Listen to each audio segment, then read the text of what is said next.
Good afternoon and welcome to Fur, Fins, and Feathers. Believe it or not, but this is our 46th episode, and today we have two individuals from Swansea. And I believe you're both natives of Swansea. Yep. We have Jennifer Mormile and her son, Mason, who is a student at Kiss High School. Yes. Okay. Tell us about, now let me get this correct. You own M&M Family Farm in Swansea. And tell us about the family farm. So it started off as me doing 4-H, and we were in a group. I used to show rabbits. We still have the rabbits, mini lops. Mini lops. Yes. We'll get into that in a minute. Okay, go ahead. And then I started getting out of rabbits because I got more interested in the goats, and then I really liked the Nubians. So we started off with one Nubian, and then we bred her, and we started building our generation of Mini Nubians. So this one right here is Louie. He's an F2 Mini Nubian, so that means he's the second generation of the Mini Nubians that we have. Tell us about this breed. The Mini Nubians? The Mini Nubian. So they originate from full Nubians, the full-bred Nubians, but they're bred with Nigerian dwarfs to make the Mini Nubian. And they were made for milking goats and stuff like that, but the Mini Nubians are just mainly made for show goats. Do you show him? No. I used to show his mom. But he's a family pet. Yes. Okay, very, very good. Well, the reason we breed Nubians is because it's the milk. It's the higher in butter fat. They produce a lot of butter fat in their milk, which is really good for cheese. It's good for, we make fudge and cheese for our personal use. We make goat milk soap, at which the higher the fat, it's more moisturizing.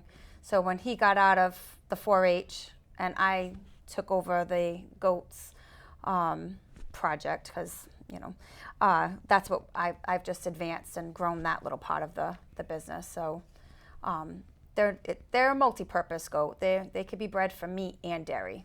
So we don't breed them for meat, just dairy. So.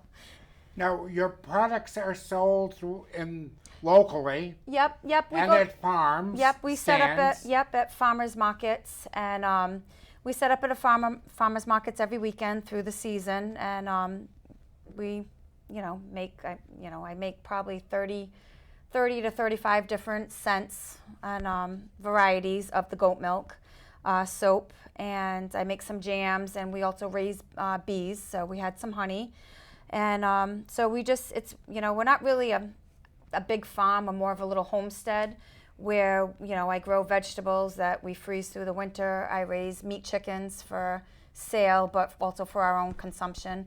I raise eggs, egg layers, and Mason still continues to raise the rabbits, and he helps with the goats. And so it's more of a little just sustaining homestead in Swansea. It's just a 1-acre lot that we've just try to get as much off the land back to us.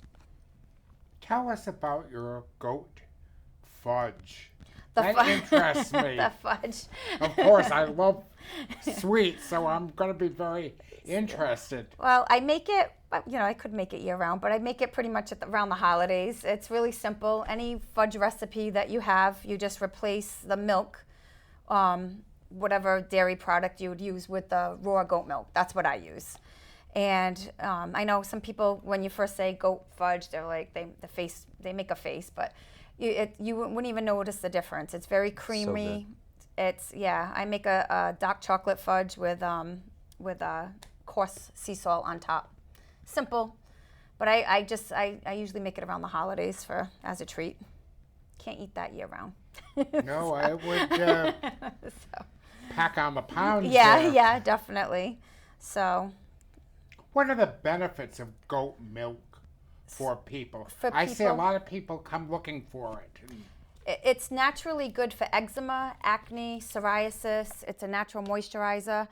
And with the Mini Nubians, or Nubians in general, and the higher butter fat that they produce, they have it's just more it's a natural, just more moisturizing than some of the other varieties of goats.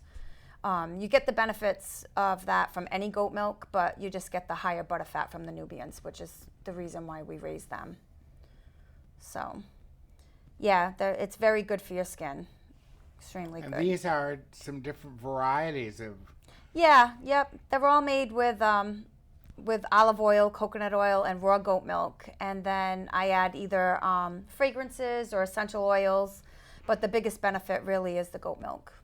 And we cold process, so I don't cook any of the benefits out of it. And it takes 6 weeks to cure, so that's the difference.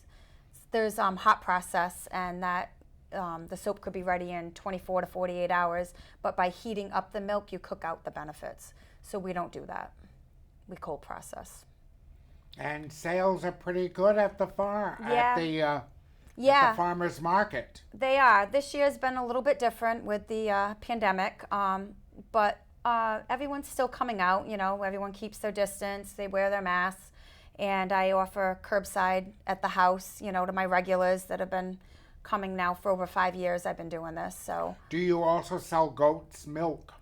You can't. It's you can't. No, you can't. Isn't it regulated? It's regulated, and I could sell raw goat milk for non-human consumption if someone had like kittens or puppies that lost their mother that needed like a formula. Goat milk is very good. It's easy to But commercially, it can't be sold. Not legally, no. Okay. Yep. So. Talk about your bunnies. Mini lots. I did a story on you, I believe, about you were a little guy. Yeah, I was in 5th grade. Yes, in 5th grade. So tell me about the mini laps. Well, they're just my favorite type of rabbit. As you can tell, we love the long ears. So once we saw those, we started off with one, and then we just kept getting them. And we used to show them, but now we just pretty much keep them as pets. Do you sell them to... We used to breed them and sell them when we were showing them. Very good. But not anymore. They just live their lives out happily. Yep, they're like the Labradors of rabbits. Laid back, easygoing, great for kids. They don't mind being picked up a little bit different, you know, so that's why we chose that breed too. Yep. 4-H is strong in many parts of the country and throughout this region and some parts of southern Massachusetts and Rhode Island, but not locally. It seems to have dwindled a bit. In Bristol County, yeah. In Bristol County. It's been going down. I think a lot of it has to do with finding leaders, finding people who want to, you know, take on that responsibility and recruit children into it. And a lot of the when Mason was involved and our group, there was a lot of local kids in the area that have just simply aged out. They're in college, so you know, it kind of goes in waves, I think. So right now there's a lull in this area. We tried to reform another group, and it was just hard to keep the interest of the kids. You know, not everybody wants to be on the farm or working with the animals, and it's too bad. It's a great opportunity for children to learn. I think working with animals is just a whole lot better than sitting with the video games and sitting in front of the TV. Mason, you certainly got a lot out of it, didn't you? Yes. Oh, yes, definitely. Yeah. Do they still have groups at Bristol Aggie? Yeah. Is that? I would imagine there's some involvement. I just don't. I'm out of the loop as well since we don't do it as much. I have a friend who's still in the group. Okay. Out of Bristol Aggie. He still goes to Bristol Aggie. What do they show? He shows goats. He has Nubians. Oh, goats. But there are no goat shows around No. anymore. Everything seems to have dwindled, unfortunately. Well, hopefully next year the fairs will be able to reopen, and then there will be, because there are quite a few fairs in the area that do them annually, that do have them. Just not this year. Everything's been canceled. So. Have you thought about becoming a goat judge? Maybe on my free time, like get registered to be a judge, but that's not not my main focus. I've noticed at some of the shows up in Maine and in New Hampshire, it gets really, really intense. Yeah.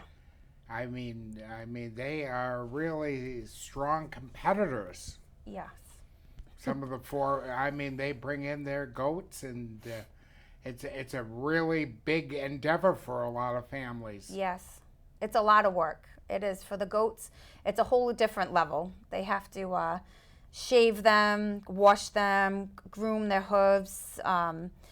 If they're in milk, they can't milk them out. They have to have a real full udder before going out to show. They spend hours, the kids spend hours before they actually go out into the ring and show and walk around. It's a lot of work with them. With the rabbits, they go to the table and they place them on the table.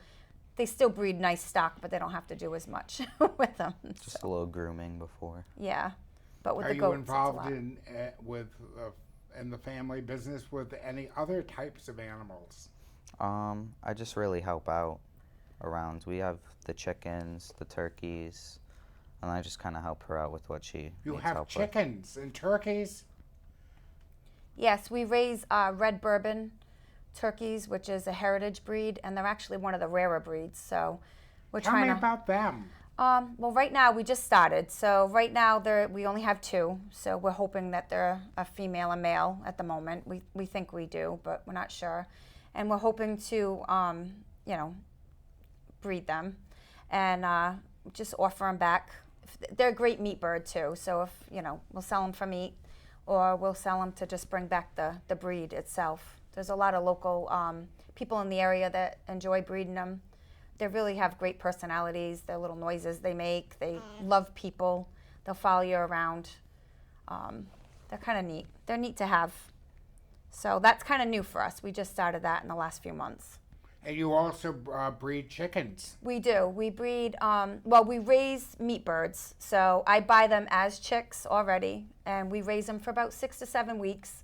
And then I take them out to Buffoni's out in, it's in Rhode Island. I forget where they're. And they get USDA processed. I don't do any of that. So they have one bad day. That's how I look at it. They have 6 or 7 great weeks and one bad day. So they're raised humanely. And healthy. And then we have egg layers, and we don't breed them. We do have a rooster, but they don't sit on the eggs. But we just keep the eggs for ourselves, or if we have anything extra, we sell them at the market. So. What about your rooster? Does he make a lot of noise in the neighborhood? That's also new, Brian, and not welcomed in some parts of the neighborhood. But we are down on Gardener's Neck Road, and we have had some roosters. Yeah, we've had some of our neighbors have come up to us and asked if we would sign petitions to get rid of the roosters, and I said, no. No. I said, I don't mind them. I said, if they get up at 3 o'clock in the morning, I usually have to get up at that time to go to the men's room. Yeah. So I said, it's no problem for me. But some people are adamant. They don't like want it. them in the neighborhood. Yeah, they don't. I do try to be courteous. So what I do as a compromise for now, and we'll see how it works, is we lock the chickens in the coop at night. And so by doing that, if he should crow at 5 o'clock in the morning, it's muffled. And then I let him out at 7 when I go out to feed. So I feel at 7 o'clock. I mean, not everybody wants to be up at 7, but most of us are getting up for work or we're already kind of doing something. So, and he's not the loudest, but he's... Most of the kids would be getting ready for school. Right. So I'm hoping it'll work out. He's new as well. It wasn't intentional. We bought what we thought was a female, and it turned out it was a male. And he's docile and he's super sweet. So we'll see if it works. We don't want to really aggravate the neighbors. They've been pretty patient for the most part with the goats. Make a little noise during feeding time, but not all day. So we try to work with everybody around us, but we really don't have any complaints. Mason, how much work do you do during the day? Do you have like a part-time job somewhere else? Sometimes I work over at Stony Creek Farm on Wilbur Ave, and I help out there with stuff they need, like cleaning stalls and horse buckets and taking horses out. With my good friend. Yep. Yes. and she has been on. Erin's been on several times. Yes. They're always fun, and came once with her pigs. Yes. Those are awesome pigs. Boo Yes. Radley. Isn't he something? Yes. It's my favorite. He's a character. We enjoyed having him on. Yep. But You should have her bring on Jelly. That's her turkey. He's super friendly. Sits on her shoulder, follows her around, and he's from the same batch of eggs that we got our turkeys. So It's like a little parrot. he's a character. Yeah. so you really, how did you get your start in animals? And I think it started with your mom. It did. They never said no. We always, growing up, if we wanted rabbits, my parents always let us get, we got rabbits. When we had goats growing up.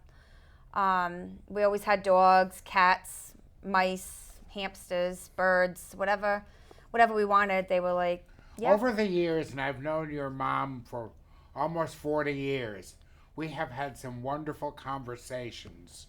Joan loves her animals. Yes. And she's always got some good tales to tell. Yeah. We definitely have some good stories over the years of stuff, we've had a pet duck, Daffy, growing up. We used to let him swim in the pool, and we've had the goats used to come into the house and, bottle feed them. My mom used to bring them right into bed. So it's, we were always brought up that way. So I've always loved them. And as soon as I was able to have my own, that's what I did. Now, when you come to the family farm, it's usually on Saturdays, isn't it? We do the Somerset Open Air Market at the YMCA on Saturdays. And is that going to last through October. To October? And then I do Stony Creek Farm on Sundays, and that will be through November. And then we usually, we're hoping to go back to the Venus in December and do the indoor market there. We'll see what the regulations are at that point. That would be good. It would be. It's great traffic, high traffic, and we're hoping they're doing well right now through this whole thing because we haven't really communicated, so we're not really sure. It's tough. So, yeah. Who makes the soap? I do. He doesn't help me with that. Sometimes he'll mix a little bit, but it's I do all the soap making. So. And then maybe in the fall you'll be selling the goat milk fudge. No, I won't be selling that. That will be that's a whole other licensing. So I just talk about the licensing it is. So process. I would need I currently I work out. You have to work out of your kitchen has to be certified to sell your jams, and you have to have the Do you work with the Sure someone? Save. I do it myself. I do work out of a certified kitchen. Yes, I'm hoping when I do renovations at my house, I'll get my kitchen certified, so it's just easier. There are no FDA regulations for honey, so you don't have to worry about it for that. But for fudge and like say baked goods, that's a whole different area. So I just stay away from that. I just offer it free. I give it to friends and family that come over. So that's our spring honey. Teddy Bear's Honey. Yep, that's we named it that because my boyfriend's hive was the first one to produce the honey and give it to us. So we said, all right, we'll give him the acknowledgement. So he's Teddy. So I threw in the bear, Teddy Bear's Honey, and we have 8 hives now on the property, and yeah, they're doing well. That's a whole other beast for a hobby. It's a lot of work. It's a very expensive hobby, but it's rewarding when you get the honey. Do you belong to a cooperative in the area? I don't even know what they would be. It's an association. We belong honey to the association. Bristol County Bees Association. Okay, Yep. okay. Yep, I belong to that one. And then at the Stony Creek Farm, there's another honey person there, Bee's Knees, and she's a mentor. So it's very nice to find other people who've been in it, doing it, to ask questions, or we support each other and kind of help with it, because there's a lot of there's disease and pests and stuff that you have to deal with, and just knowing why bees are acting a certain way, or when they swarm we, we actually learned how to catch our first swarm this year. That's fun. I didn't ever think I'd be climbing up on a ladder and knocking bees into a box and taking them, but we do that now. And and she belongs to another association. I forget where it is, but it's just a different part of Massachusetts. I think there is one that also meets at Bristol Aggie. That's the Bristol. That's the one I belong to, Bristol County. And that is a very active group. Yes. There's a lot of members. There's a lot of people in this area that do it. They actually offer a class twice a year, and it's only $50. So cheap, and it's I think it's 10 weeks or 8 weeks or something, and you get a book, and they're very knowledgeable, and you go once a week, and it's then you can decide whether or not you want to actually own bees after that, or most people do. Some people don't. After that, they feel like, it's a little intimidating, and they don't, but most of them do. I found it to be very knowledgeable, and I thought for $50, you can't beat that anywhere. So, goats are very popular, too. Are there a lot of people that raise goats in the area? Yes, I know a lot of people that raise them at Swansea. Yeah. When my brother and I were in the Azores last year, we were in Terceira, and we were taken on a tour one afternoon down this old bumpy road. And a most fascinating experience. The driver pulled us over to the side, and they let about 200 to 250 goats of every color, shape, size, age take off and just go down the road. Oh man. And it was on the farm. There were a couple of old Portuguese men with their walking sticks and everything, and their hats and everything, and it was fascinating. Though. Oh, I bet. My friend's grandpa owns a goat farm up in the Azores. And they're very popular in the Azores. Yeah, goats are very popular.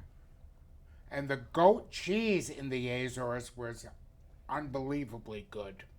Oh yeah, nothing beats fresh goat cheese. Yep. Do you offer recipes and things? I don't really have too. I have a basic recipe that Do you sell goat cheese? we can't. That's another thing you can't. That goes with the milk. Yeah, you can't. Okay, Yep. you can't. Nope. That's another thing that we make for ourselves and friends. So, yeah, that's a whole other different thing. But you can sell the soap. Sell the soap. Yep, that works. So you sell soap, you jams, And honey. and honey. Yep. That's very good. Talk about your jam. That's a hot pepper jelly that I grow all the peppers and carrots. I actually put carrot in it, and I cut it with fresh pineapple. So I don't grow the pineapple, obviously. But that's one of my biggest, most popular jams every year. I make about 300 jars and go through it. It's a nice balance. Do you have of a sweet and regular spicy. job? Yes, I work full time for Meditech. So you're always busy. Yes, yeah, yep. This was my hobby side job, and one day I like it to be my retirement, just where I enjoy doing the things, I like, which is the animals and this. So. What would you like to, now you are going to be what, a junior or a senior? Yeah, I'm going to be going into junior year. You're going to be here. a junior. Yes. Any destination for a career? For the career, either small animal veterinarian or like exotic animal veterinarian, which is like small, like lizards, like reptiles, all that stuff. Or You're not going to be working with monkeys or anything. Could be. That all falls down the line of exotic. A lot of different All animals. right, that's not for me, but that's okay. Or a game warden out in Maine or something like that. Trapping bears. Yeah. Chasing bears. It's interesting. Louie. So tell us about this little guy. 7 weeks. He's 7 weeks old. He's still bottle fed. And Was he born on your farm? yes. So the mother has, you have the mother. Yes. Yeah. The mother of him is the main goat I used to show. Okay. So he's a F2 Mini Nubian. So that means he's the second generation. And he wants to go down. Yep. Yeah. Yep. He's actually going to move over to Erin's farm and be part of her petting zoo eventually, like her petting. That is a really interesting little operation It over is. there. Yeah, yeah. So he'll be over at the petting zoo. Yes. Yep. He'll move over to there. We'll keep him till he's about 12 or 13 weeks old. Wean him off the bottle, and I'll continue to take him to the markets with us. Everyone enjoys him, and then we'll take him over there. I've seen a lot of people stop at your stand. Yeah. He's quite popular. Yeah, he is. Your goats are all very popular. Yep. Yeah, because they're like big dogs. They're friendly. They like to be pet, so. Especially when you bottle feed them. They turn into a whole different goat. Yeah. They'll follow you around the yard, play with you. They're like pretty much, just like a dog. Yep. Yep. So. What is, Mason, what is their longevity for these little guys? What'd you say? I'm Their sorry. How long? longevity, like how long do they live?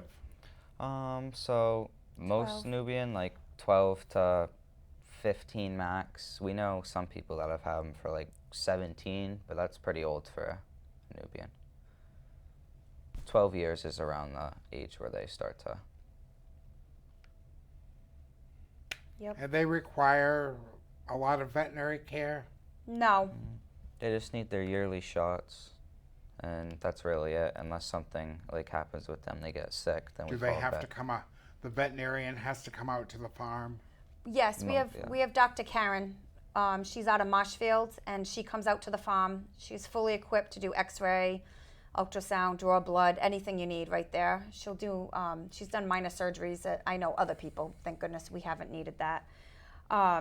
We have her come out annually. We get our herd tested annually for CL, CAE, and Johns, which is genetic diseases that goats can carry.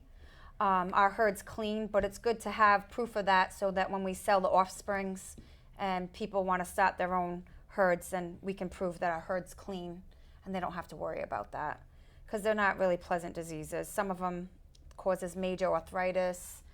It just brings them down. They don't live long with them. So. Well, we are being told that it's almost time to wrap up. Oh. It's been great to have the both of you on, and we'll have you come back again. And please visit the M&M Farm, the family farm, and see them you're on Facebook? Yep. And also at the Soam Yeah. Market on Saturdays. Saturday mornings. Yep. At 10 to 2. 10 to 2. And stop by and purchase some honey and things and some soap. It was good to see you both. Thanks again. Thank you Good for to Thank see you. you again. Good to see you. Thanks.